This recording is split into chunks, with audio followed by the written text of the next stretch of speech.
Yeah, so I'm Ben Gordon. I'm the co-owner of Phoenix Spirits. We're a company that revives heritage brands, so brings dead, interesting brands back to life. Actually, I'm not from the spirits world. My kind of industry background is actually in branding and marketing. So up until late last summer, for the prior 15 years before that, I was working for a big marketing group called WPP. They've got a whole bunch of different advertising agencies, brand agencies, PR agencies, and so on. And I was leading one of their brand and design agencies in Asia, so across the region, based out of Hong Kong. So my background's all in brand, advising big kind of corporate brands like Coca-Cola and Samsung and HSBC, brands like that, on how they position themselves, what they, the brand stories they tell, but also how they bring their brands to life visually. So it's quite nice to now be sitting the other side of the table and be owning a brand rather than advising on a brand. Yeah, and so Phoenix Spirits was launched. So Rob, my business partner, and I both kind of gave up the day jobs and started focusing on this full time from late last summer. So early days, but very exciting. Dr Hostetter's is an American bitter liqueur, so red bitter liqueur, 20% ABV. This is produced again through maceration. So actually a pretty complex. There are probably approximately 30 different botanicals in Dr Hostetter. So it's actually a very complex formula. Gentian and Cinchona are the bitters. And then there is a lot of American red fruit, which gives it a really particularly rhubarb and cherry, which gives it a lovely sort of candied red fruit flavor profile. And then the botanicals gives it a real sort of earthiness. So it has a long, earthy, quite dry finish. And this liquid we've deliberately, because of its American provenance, designed to pair with American whiskies, so bourbon and rye whiskies. So what's nice is you drink Dr Hostetter's, you have a little bit of a sort of a dry end to the palate, but you imagine that paired with the sort of slightly vanilla profile of a bourbon, and that's a lovely combination. So actually the sort of the key serve that we've created for Dr Hostetter's is a boulevardier. So that pairing of the American whiskey with Dr Hostetter's is wonderful. And the other thing to mention about the liquid is its color. So it's a lovely deep red, and actually we use carmine extracted from the cochineal beetle to color Dr Hostetter's, which is what Campari used to use. They don't anymore. They use artificial coloring now, but used to use the same.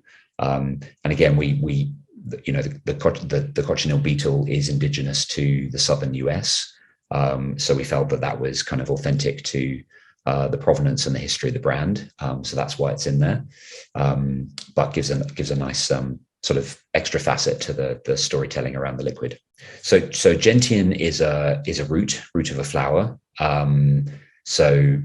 Which is very common in liqueurs, particularly aperitifs, because gentian has sort of two qualities. One is it's bitter, but the second is it stimulates the appetite. So it's actually kind of, classic aperitifs will often use gentian because of that property. So Campari, Aperol, Suze Suze is probably the purest sort of gentian liqueur in terms of flavor profile.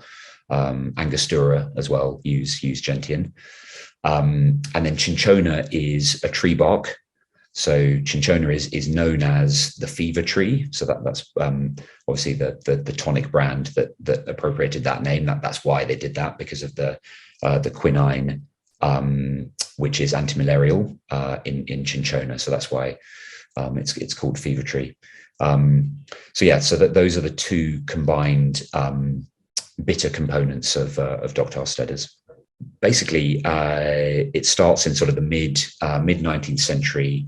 A Dutch guy, Dr. Jacob Hostetter, emigrates to the US, to Pennsylvania, opens a medical practice there, and creates a sort of a tonic with purported health benefits, at least for his patients, for his clients at his medical practice.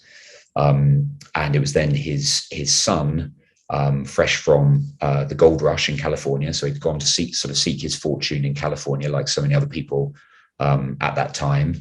I think he'd had some successes, but also quite a few failures.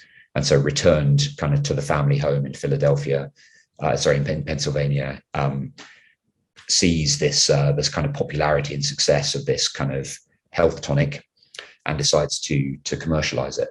And the son's name is David. So 1853 is when he starts to commercialize the formula.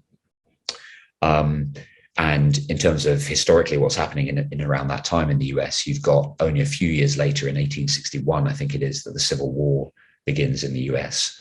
And so what I think transformed to a large degree the kind of fortunes of the brand is that Dr. Hostetter was actually rationed to the Union Army. So the Union Army soldiers would have rations of Dr. Hostetter's, partly possibly because of the anti-malarial qualities that we were just talking about in the cinchona. A lot of the Civil War was fought in kind of the swampy areas of the US. So, potentially that was sort of part of the rationale, but I'm sure it was also to give kind of Dutch courage to the soldiers. So, I mentioned that it was a significant brand. They sold, according to our sort of research, they sold over 50 million bottles of Dr. Hostetter's, mostly by sort of the turn of that century, so the end of the 1800s, early 1900s, which is pretty incredible. There's a lot of sort of material out there in terms of again, old bottles and so on that collectors in the US have kind of been hoarding, and we've been able to sort of build a really nice archive around those original materials, which is really fun. And then sort of two things happened to the brand. Well, a succession of things really. The first was sort of the precursor to the FDA, which meant that these so-called kind of quack medicinal claims that lots of products had at that time were outlawed. So you could not go around saying that your tonic was going to change your fortunes and change your health. That was a huge thing, and then that was followed in relatively quick succession, I think in 1919, by prohibition starting. So then obviously you just have a kind of sea change in terms of the alcohol world in the US. The brand did sort of stumble on, and there's evidence that it was still active even through to sort of in and around the Second World War. But again, kind of impact of the Second World War plus the Great Depression in the sort of interwar period. By basically the 1940s, the brand is kind of out of trading, and again just lay dormant since then. So it was very clear from our research that this sense of history was evident straight away. Dr. Hostetter was, again, not a small brand. It was that there was this sort of culture of red bitters in the US at the time, which is really interesting. I think a lot of people think of the Italian or European sort of bitter liqueurs as kind of leading the way. So Campari was founded in 1860. Actually, Dr. Hostetter's predates Campari by 7 years. It was founded in 1853. So you have this native kind of culture in the US of bitters, and Dr. Hostetter's was the leading brand. It was absolutely the kind of preeminent brand. So when we came across it in the records, it just had a sense of gravitas and history that we felt was actually really powerful. So that was definitely part of it. I think the other piece was availability around the formula. So we had a list of original ingredients, not all of which are things that you would be allowed to, or even want to put in a liquid nowadays. But what's really nice is the majority of the ingredients that we have in Dr. Hostetter's are authentic to the original recipe, which is great. So I talked earlier about that sort of lineage from the original brand through to today's kind of reincarnation. And for Dr. Hostetter's, we saw that we would be able to do that. That we would be able to bring the brand back to life in a way that was actually very true to kind of its origin. So that was really appealing. And then the other side is visual. There's some really lovely sort of iconography in the brand. So the core kind of brand icon that we have is actually, interestingly, for an American brand, is St. George fighting the dragon. So St. George on horseback, which we would typically think is a sort of a piece of British iconography, but actually a lot of these American bitter brands appropriated British iconography to put on their labels and materials. But we had all of that. I mean, literally, this is the original core icon that was on the brand. So we actually didn't change that at all in the design. We crafted a few elements of it, but it was taken 100% from the original. So again, so much to play with visually. We saw the potential of that. The thing we kept, but then changed the content was this sort of shield shape. So on the original bottle, that shield is there. It's actually even more kind of prominent, and as you say, contains quite a lot that we wouldn't want to claim about the brand today. So yeah, I think we were, in terms of the label, we were probably, we carried more of the visual icons of the brand through, but then from a sort of a copy perspective, we had to recreate something that, recreate that in a way that would work for today, and also sort of describe the liquid in a way that's true to what the kind of recreation that that we have today in the bottle. So we had to move slightly further away in that respect. I'd say we would love for over time be considered kind of bar staples. This is the really interesting thing around the kind of modifier liqueur kind of space, is that this type of liquid is called for in so many classic cocktails, and if you think of Koosh and Dr Hostetter together as a pair, actually, there are very few cocktails that you couldn't have one or other in. So that idea of becoming sort of a bar staple over time, I think, is really the sort of the ambition that we have. There are many sort of iconic European bitter liqueurs, Campari being the sort of the most obvious and the most well known. But it strikes us that there's plenty of room for some alternatives in that space.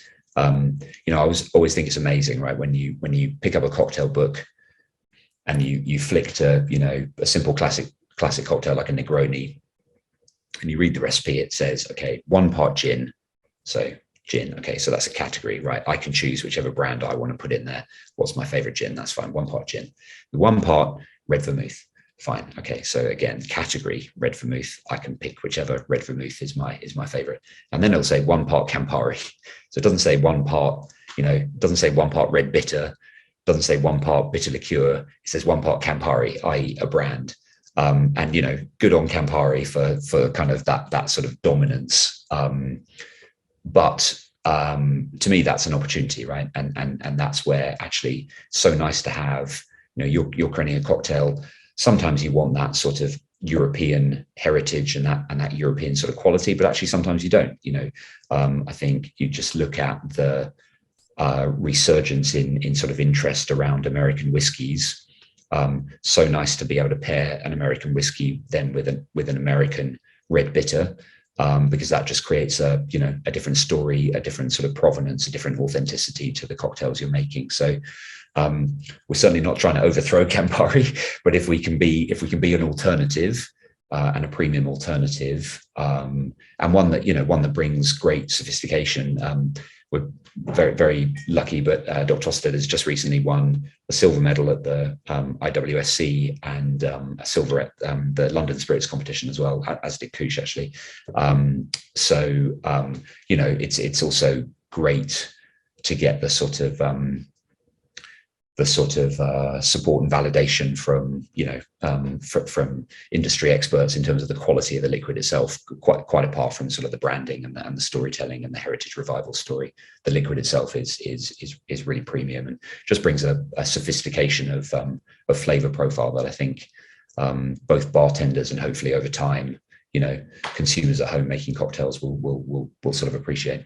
Our plan is, though, to try to get some traction for both brands in the UK before trying to do that. We're just very wary of overstretching ourselves. We are a sort of a startup, and therefore just have to be very careful around strategically, focusing on our growth plans in the right way. And the US is its own beast because, of course, it's not one market; it's 50 markets. And so, we've got some good advice from people who have experience of building brands in the US. And I think what we're going to focus on is getting traction, building some scale in the UK first, and then ultimately over time, absolutely, it'd be fantastic to get Dr. Hostetter into the US. And I'm already just from a few people who've interacted with the brand and have tried it, I think there is huge potential there. So hopefully that'll come. But short-term focus is UK, get things up and running, and then we'll look for global domination after that.